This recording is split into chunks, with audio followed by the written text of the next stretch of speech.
Please welcome Ted Price, President of Insomniac Games, the developer of Resistance 2. Welcome to London.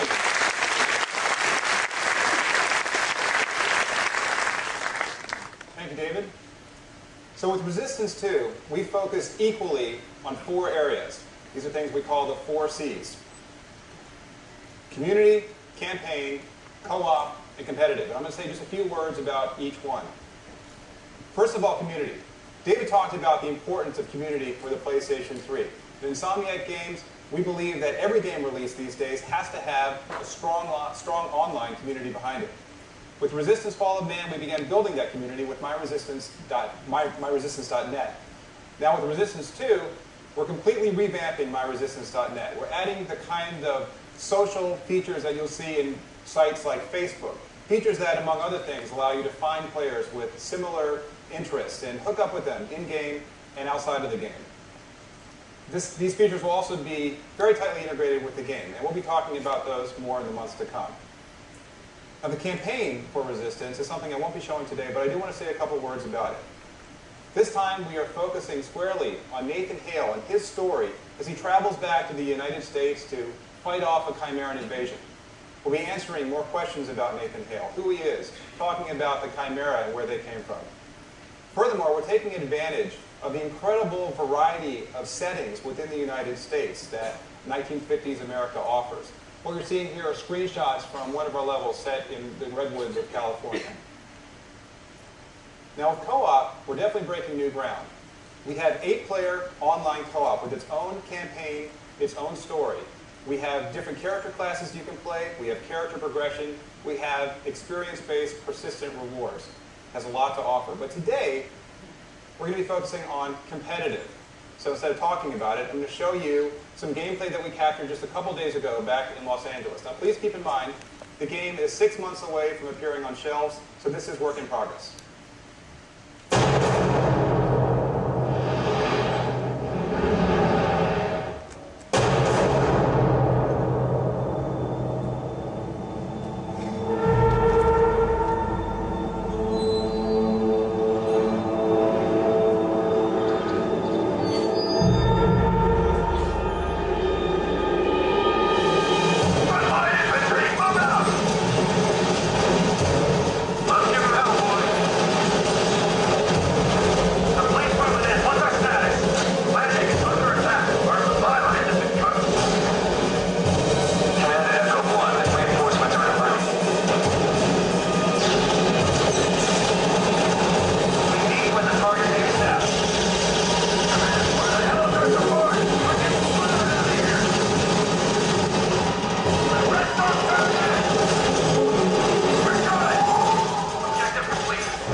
So for those of you who have played Resistance Fall of Man, thank you.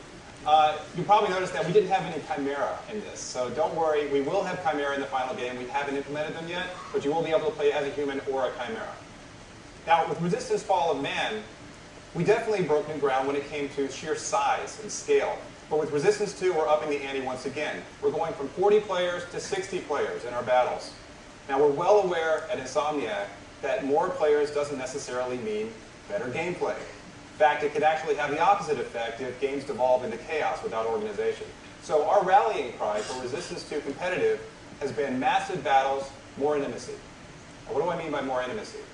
Well, first, I'm talking about battles within battles.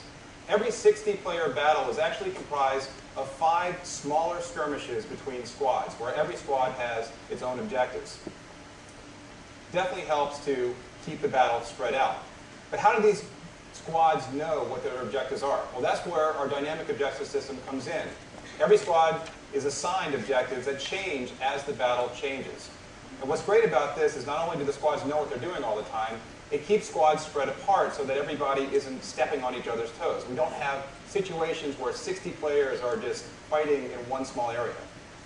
But how do you avoid a situation where a squad may be stuck in a corner of the map with not much to do? Well, this is where rival squads come in. Every squad gets a rival squad. This is another squad that has the same objectives, so they're fighting toe-to-toe the entire time. And when it comes to 60 players in the battlefield, what's great is that there are always 5 or 6 players for whom you develop a really intense hatred. Personally, this is one of my favorite aspects of the game because I know that if somebody cheap shots me from the rival squad, I'm going to be able to find him because basically I'm spawning near him and I know where he's going. So finally, how do we keep squads together?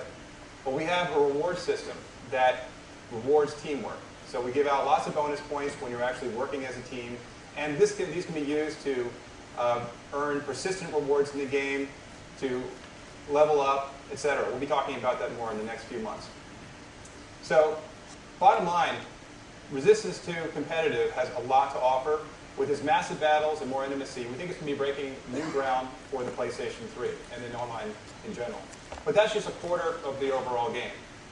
So as we get closer to launch, stay tuned for more information on competitive, on campaign, on our co-op mode, and on our community